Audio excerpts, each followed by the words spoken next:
Hello students, welcome to your very own channel pen maths. तो चलिए इस video को शुरू करते हैं। अभी मैं इस वीडियो में हम पढ़ेंगे मैक्लॉरेंस थ्योरम को और समझते हैं कि वो कैसे इसमें एक्सपेंशंस होते हैं। तो मैक्लॉरेंस थ्योरम जो है उसमें हमें स्टेटमेंट पहले देना पड़ता है। ये कुछ ऐसे थ्योरम्स है, जैसे लेबनीज़ में हमने स्टेटमेंट नहीं पढ़ा था, बट इसमें हम स्टेटमेंट को लिखते हैं। ये हमारे जो है काम की चीज़ है। तो if F X be function of X such that, तो यहाँ पे बात करी जा रही है कि एफ एक्स कोई भी फंक्शन है। फंक्शन लेबनीज़ थ्योरम वाला अगर वीडियो आपने देखा है तो आप यहाँ पर ज़्यादा अच्छे से रिलेट कर पाएंगे।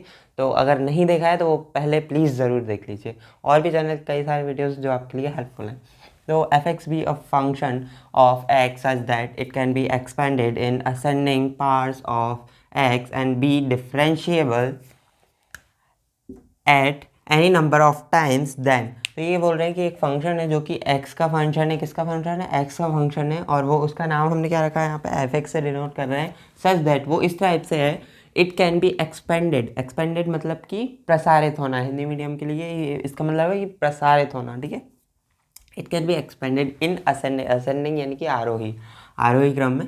तो इस ascending powers of x, powers वो अपन घात के उसमें कर रहे हैं, ये तो इतना तो सब समझ सकते हैं। तो powers of X and be differentiable at any number of times then, अगर ऐसी ऐसी चीज़ें होती हैं तो ये हमारी शर्तें हैं कि एफ एक्स कोई फंक्शन है एक्स का, वो एक्स की असेंडिंग पावर्स में एक्सपेंड हो पा रहा है और कितने भी टाइम डिफरेंशिएट हो सकता है, तो हम उसको इस तरीके से उसका एक्सपेंड करेंगे उसे F X is equal to F zero plus X upon one factorial F one zero, X square upon two factorial F two zero, N ये एन सो ऑन जाएगा। तो एक्स पावर एन हम यहाँ पे देख रहे हैं, एक्स पावर एन आ रही है अपॉन में वही फैक्टोरियल और उतने ही टाइम डिफरेंशिएट करना है और एक्स की जगह हम रख रहे हैं ज़ीरो। तो X power N upon N factorial F N zero, ठीक है। यहाँ पर हम इसको इस तरीके से एक्सपेंड कर सकते हैं मैक्लॉरेंस थ्योरम की मदद से। इसमें चलिए कुछ पहले इसका प्रूफ देखते हैं, उसके बाद 2-3 एग्जांपल देखेंगे और वीडियो को एंड करेंगे। ऑल्सो मैं इस वीडियो में रिटर्न पार्ट जो हैं, राइटिंग के पार्ट वो स्किप कर रहा हूँ ताकि वीडियो में ज़्यादा से ज़्यादा एग्जाम्पल आ सकें। तो चलिए इसका प्रूफ देखते हैं। सो हम क्या करते हैं, इसमें हम इसका प्रूफ समझ रहे हैं, एक मोटे मोटे इसमें हम एक इसका ढांचा तैयार कर रहे हैं, फिर इसमें हम इसके सवाल हम रख के इसको सॉल्व करते हैं। तो F X is equal to हमने एक पॉलिनोमियल लिया है जो एक्स की असेंडिंग पावर्स में है और यहाँ पर ए के फॉर्म में ये हमारे कोफिशिएंट्स हैं एक्स के, और यहाँ पर ए नॉट है, यहाँ पर एक्स है ही नहीं, तो ये हमारा कांस्टेंट हो गया उस पॉलिनोमियल का। ये बिल्कुल उल्टे में लिखा है। पॉलिनोमियल नॉर्मली हम लिखते हैं तो हाईएस्ट जो पावर वाला होता है टर्म, एक्स की हाईएस्ट पावर वाला, वो सबसे आगे लिखते हैं, बट इसको उल्टे में लिखा है क्योंकि हमने स्टेटमेंट में ये बात लिखी है कि एक्स की असेंडिंग पावर में हमको चाहिए होगी। तो अब हमने क्या किया, F X is equal to A not plus A one X plus A two X square, और इसमें असेंडिंग पावर्स में हमने ले लिया, ठीक है। अब हम क्या करते हैं, इसमें F X is equal to zero रख के हमको सॉल्व करना है। जैसे हमने एफ एक्स है, एफ एक्स में एक्स की पावर जब हमने ज़ीरो रखी तो हम देख रहे हैं ये वाली जो टर्म है ये एक्स से एकदम इंडिपेंडेंट है, बाकी सारी टर्म्स में एक्स है। तो जहाँ जहाँ भी हम एक्स की जगह ज़ीरो ज़ीरो ज़ीरो रखते जाएंगे वो सारी टर्म्स हमारी ज़ीरो हो जाएंगी, बचेगा सिर्फ और सिर्फ ए नॉट, ठीक है। उसके बाद हम क्या करते हैं, ये वाली जो हमारी इक्वेशन है इसको हम एक बार डिफ्रेंशिएट करते हैं एक्स के रेस्पेक्ट में, ठीक है। तो एक्स के रेस्पेक्ट में अगर हम एफ एक्स को डिफ्रेंशिएट करेंगे तो वो हो जाएगा एफ डैश एक्स। उसके बाद ये वाली टर्म में एक्स है नहीं, ये एकदम कांस्टेंट है, इसलिए ये ज़ीरो हो जाएगा। ए वन एक्स है तो ए वन एक्स में क्या होगा, एक्स का जो डिफ्रेंशिएशन होता है वो वन होता है, बचेगा सिर्फ ए वन जो कि कांस्टेंट है, सेम रहेगा। उसके बाद एक्स स्क्वायर का टू एक्स, और इसके बाद जो थ्री एक्स स्क्वायर वाली टर्म होगी उसका सॉरी ए थ्री एक्स क्यूब वाली जो टर्म होगी उसका होगा थ्री ए थ्री एक्स स्क्वायर, ये three x square x cube का डिफ्रेंशिएशन, और ए थ्री हमारा जो कांस्टेंट रहेगा। इसी टाइप से अगर हम करेंगे तो एक्स एन का होता है N X N minus one, और ए एन जो है हमारी सेम रहेगी। अभी हमने क्या किया, इसमें जैसे ज़ीरो रखा था एक्स की जगह, सेम एफ डैश एक्स में भी एफ डैश में एक्स की जगह ज़ीरो रखेंगे। जब ज़ीरो रखेंगे तो सिमिलरली जैसे यहाँ पर ये वाली टर्म एक्स से इंडिपेंडेंट थी, बाकी सारे में एक्स था, वो ज़ीरो हो गई, वैसे ही हमने जब यहाँ पर ज़ीरो रखा तो ये सिर्फ ए वन बचा। अब यहाँ पर हम थोड़ा सा इसको मैनिपुलेट करके लिखेंगे। ए वन जो है इसमें हम मान सकते हैं यहाँ पर कि कोई भी इसमें मल्टीप्लाई में नहीं है, तो इसको हम एक वन मान सकते हैं इसके मल्टीप्लाई में, और इस वन को हम क्या करेंगे, ट्रांसपोज करके एफ डैश ज़ीरो के अपॉन में ले जाएंगे। तो ये हमने लिख दिया A one is equal to F dash zero upon one factorial, ठीक है। 1 का फैक्टोरियल जो होता है वो 1 ही होता है। फैक्टोरियल क्या होता है, कैसे सॉल्व करते हैं, ये हम अच्छे से जानते हैं। अगर जिनको नहीं पता है उनके लिए बता दूं, जैसे n फैक्टोरियल है तो इसको हम ऐसे सॉल्व करते हैं n-1 n-2, इस टाइप से ये कम होता जाता है जब तक ये ख़त्म नहीं हो जाता। ठीक है, अब हम क्या करेंगे, सिमिलरली अब मैंने इसको थोड़ा सा छोटा करने के लिए इसमें लिख दिया, वरना आप जो सही फॉर्म इसका होना चाहिए वो इस तरीके से ही होना चाहिए कि आप इसको जैसे आपने एफ डैश एक्स लिखा है, उसके बाद आप इसको एक और बार डिफ्रेंशिएट करेंगे तो एफ डबल डैश एक्स हो जाएगा, ये गायब हो जाएगा और यहाँ से फिर हम इसको करते चलेंगे। बट आप जब इस इक्वेशन को फिर से 2 बार जब डिफ्रेंशिएट करेंगे और f(0) एफ डबल डैश में x इक्वल अगर आप 0 रखेंगे तो आपका ये आपको मिलता जाएगा। तो आपका सिर्फ बचेगा 2a2। क्यों बचेगा, क्योंकि यहाँ पर आप देखिए सिर्फ x है, x का 1 हो जाएगा और 2a2 2 भी कांस्टेंट है और a वाली जो टर्म्स है इनको भी हम कांस्टेंट लेके चल रहे हैं, तो ये सिर्फ 2a2 बचेगा। तो a2 को अगर हम लिखेंगे तो 2 अगर इसके अपॉन में जाएगा तो वो 2 फैक्टोरियल हो जाएगा। इसी टाइप से अगर अगली और आगे जाएंगे हम तो ये 6 बचेगा। तो ये अगर हम 2 इक्वेशन 3 इक्वेशन तक हमको ये बात समझ नहीं आ रही थी, चौथी इक्वेशन से हमने देखा कि ये 6 आ रहा है। अब यहाँ पर अगर 3 आ जाता तो हम एकदम नॉर्मली लिखते चलते, लेकिन हमने देखा ये 6 आ रहा है, 6 3 का फैक्टोरियल होता है। और आगे जाएंगे आप 24 आएगा। आप इसको 5-6 टर्म्स तक भी इसको कर सकते हैं, बट इसको शॉर्टेस्ट वे में करा रहा हूँ। तो 6 लिखेंगे। अब 6 जो है 3 का फैक्टोरियल होता है, तो हम समझ गए कि हमको जो भी टर्म्स मिल रही हैं वो फैक्टोरियल के फॉर्म मिल रही हैं, इसीलिए हमने 1 को भी 1 फैक्टोरियल लिखा था, 2 को भी हमने 2 फैक्टोरियल ही लिखा था। ऑल्दो इनके जो वैल्यूज़ होती हैं तो 1 फैक्टोरियल की वैल्यू 1 ही होती है, 2 फैक्टोरियल की 2 ही होती है, 3 फैक्टोरियल की वैल्यू ज़रूर।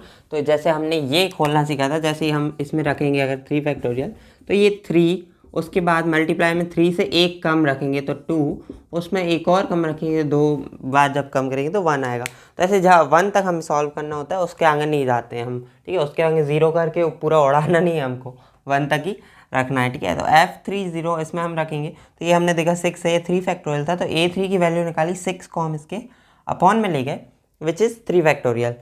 तो ये हो गया f(30) 3 इसी टाइप से हम अगर आगे आगे निकालते जाएंगे तो हमको ये समझ में आ गया कि इसका हमारा किस टाइप से हमें इसके फॉर्म्स में इसकी वैल्यूज़ मिल रही हैं a n की। तो a n की जो वैल्यू हमने देखा, तो जहाँ पर यहाँ पर जितना भी नंबर है उतने ही टाइम डिफ्रेंशिएशन हो रहा है और उतने ही टाइम फैक्टोरियल है। ये देखो ये 3 है, 3 टाइम डिफ्रेंशिएशन 3 फैक्टोरियल, 2 है, 2 टाइम डिफ्रेंशिएशन 2 फैक्टोरियल। तो इसी टाइप से हमने लिखा n है तो n टाइम डिफ्रेंशिएशन होगा हमारा और n फैक्टोरियल होगा, ठीक है। इस टाइप से हम जब करते जाएंगे, अब हमने क्या किया था, सवाल जब हमने लेट लिया था f(x) = ये पॉलिनोमियल, तो हमने तभी उसको एक नाम दे दिया था जो कि था इक्वेशन 1। अब हमने क्या किया कि इसमें a0 a1 a2 a3 और an की वैल्यूज़ जो हैं वो हमने इस वाली इक्वेशन में रख दी। तो a0 की वैल्यू f(0) ही थी तो सेम रखी, ये रहा। उसके बाद a1 की वैल्यू है f(0)/1, तो ये रखी हमने f(0)/1 फैक्टोरियल, ये रहा। और x यहाँ पर ऑलरेडी था तो ये x वो वाला है, ठीक है। आफ्टर दैट हमने a2 की वैल्यू रखी, तो a2 की वैल्यू हम जब यहाँ रखेंगे तो हमारी ये f(0)/2 फैक्टोरियल और x² पहले से ये रहा x²/2 फैक्टोरियल f(0). इसी टाइप से हमने ये देख लिया कि x की जितनी भी पावर है उतना ही नीचे फैक्टोरियल आ रहा है और उतने ही टाइम हम f को डिफ्रेंशिएट कर रहे हैं और x की वैल्यू रख रहे हैं 0। तो x⁴n/n फैक्टोरियल और f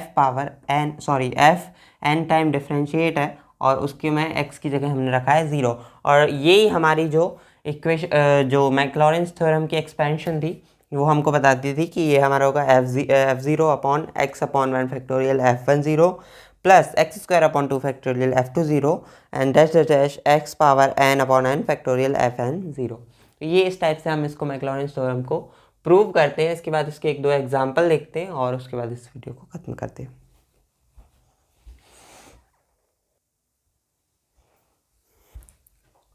चलिए e⁴x की सीरीज़ निकालते हैं। तो e⁴x की सीरीज़ में हम क्या करेंगे, y इक्वल हमने e⁴x लिया हुआ है, तो y इक्वल e⁴x है तो y 0 अगर हम रखेंगे, y में x की वैल्यू अगर हम 0 रखेंगे तो हमारा क्या होगा, तो e⁴x है, x की जब वैल्यू 0 रखेंगे तो ये हो जाएगा आपका 1, ठीक है, ये एकदम 1 हो जाएगा। अब y1 निकालेंगे तो y1 e⁴x का डिफ्रेंशिएशन भी e⁴x ही होता है, तो y10 अगर हम निकालेंगे तो वो भी आएगा हमारा 1। इसी टाइप से हमारा y20 y30 भी आपका 1 ही आएगा,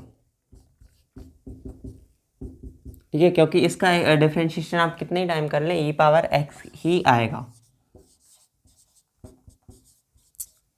e पावर x ही आएगा। अब हम इसमें क्या करते हैं, अगर हमने ये हमारा y0 y1 y2 y3 इनका सबका जो वैल्यू है वो आपका 1 ही आ रहा है, तो मैक्लॉरेंस थ्योरम हमारी क्या कहती है, y अगर आपका एक फंक्शन है और आपको f(x) वाली फॉर्म में लिखते हैं, इसको आप y की फॉर्म में भी लिख सकते हैं, f0 plus x/1 factorial f10 plus x2/2 factorial f20। इस टाइप से हमारी मैक्लॉरेंस थ्योरम चलती है। इसमें हमने y1 जो है वो f10 के इक्वल है, y2 जो है f20 के इक्वल है, तो इस टाइप से हम इसको लिखते हैं।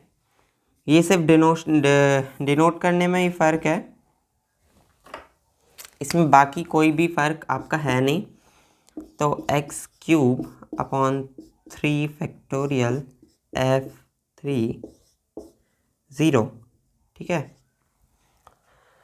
तो जब हम इसमें इन सब की वैल्यूज़ रखेंगे तो आपका f(x) इज इक्वल टू आएगा f0।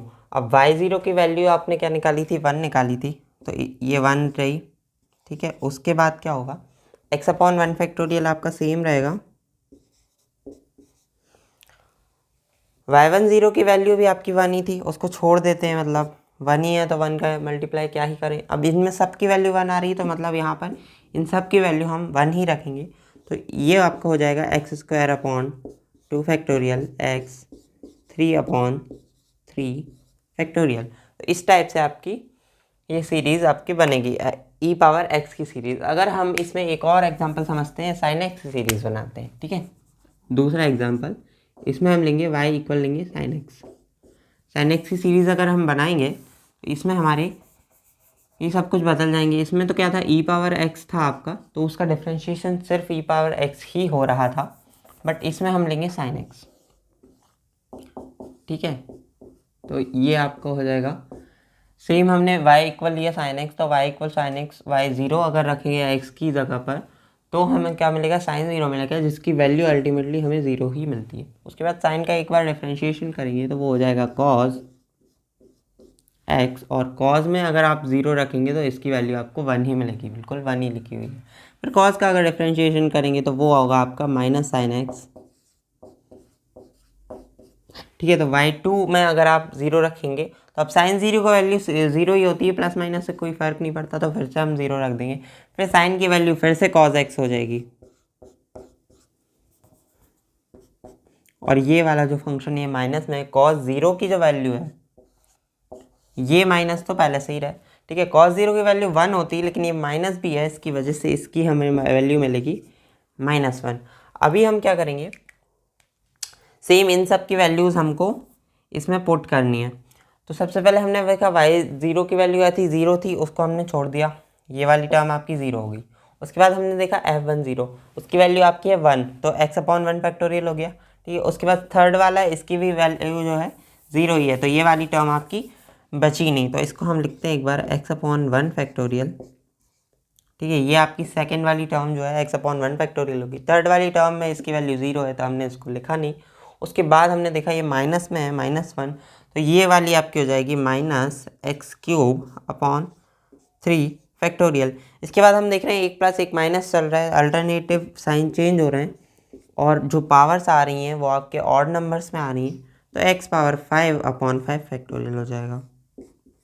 इसी टाइप से हमारी पावर बढ़ती जाएंगे, 1 + 1 माइनस, और पावर्स जो है हमारी वो ऑड नंबर्स में आ रही है। तो ये हम इस टाइप से sin x की सीरीज निकाल सकते हैं, cos x की भी निकाल सकते हैं। cos x की आप स्वयं से निकालेंगे तो बढ़िया रहेगा, मैं चाहूँगा कि आप लोगों का भी इम्प्लीमेंटेशन हो जाएगा। उसके बाद थोड़े से एग्जांपल्स और देखते हैं इसमें। नाउ एक और एग्जांपल लेते हैं, y = हम लेते हैं log 1 + x, इसकी एक्सपेंशन हम इसमें करते हैं।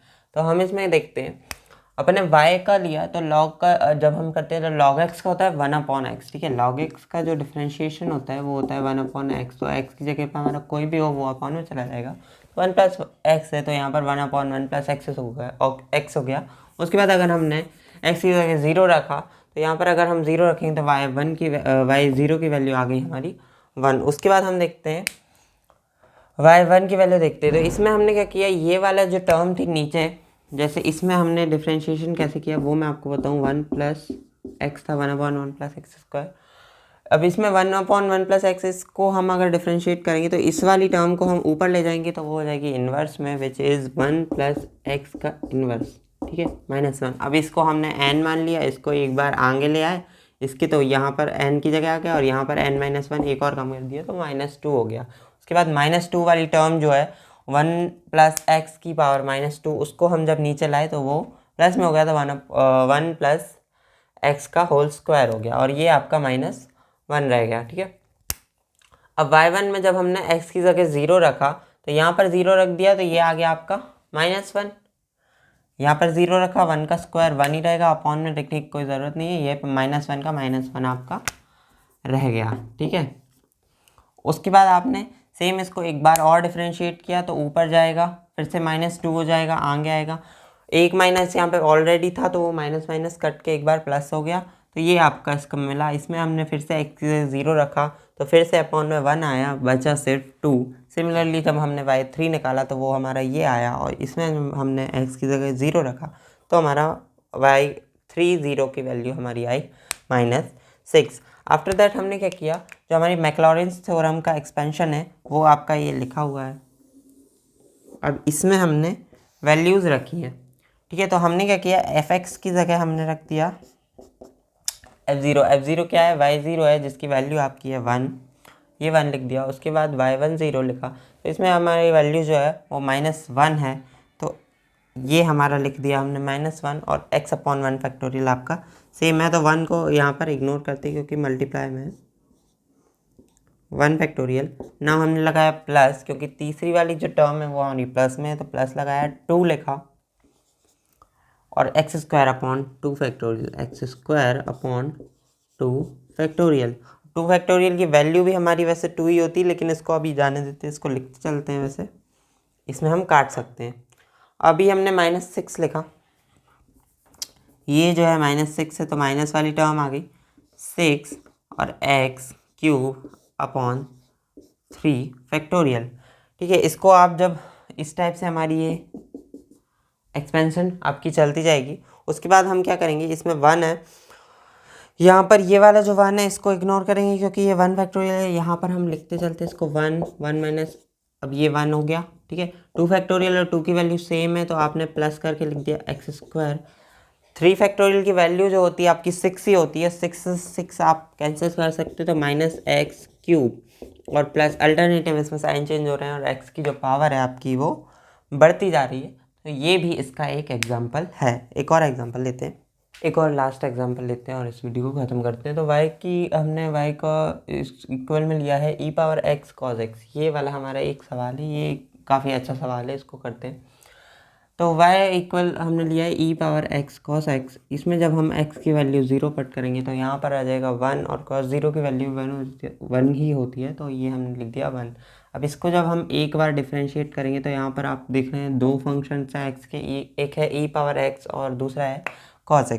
जब हम इसको डिफ्रेंशिएट करेंगे तो ये हमारा u × v वाले फार्मूले से होगा, मतलब मल्टीप्लाई वाले से। तो e⁻x cos x है, इसका जब हम डिफ्रेंशिएट करेंगे इसको, तो पहले हम cos x को छोड़ा, e⁻x को किया तो वो e⁻x ही रहा, और ये आपका हो गया cos x। उसके बाद हमने e⁻x को छोड़ा और cos x का किया, वो हो गया sin x, और वो हुआ आपका माइनस का, तो यहाँ पर आपने लगा दिया माइनस। ये हमारी वैल्यू आ गई किसकी, y1 की वैल्यू आ गई, ये हमारी पूरी। तो इसको हम इस टाइप से लिख सकते हैं कुछ, e⁻x और ब्रैकेट में हम इसको लिख देंगे cos x minus sin x,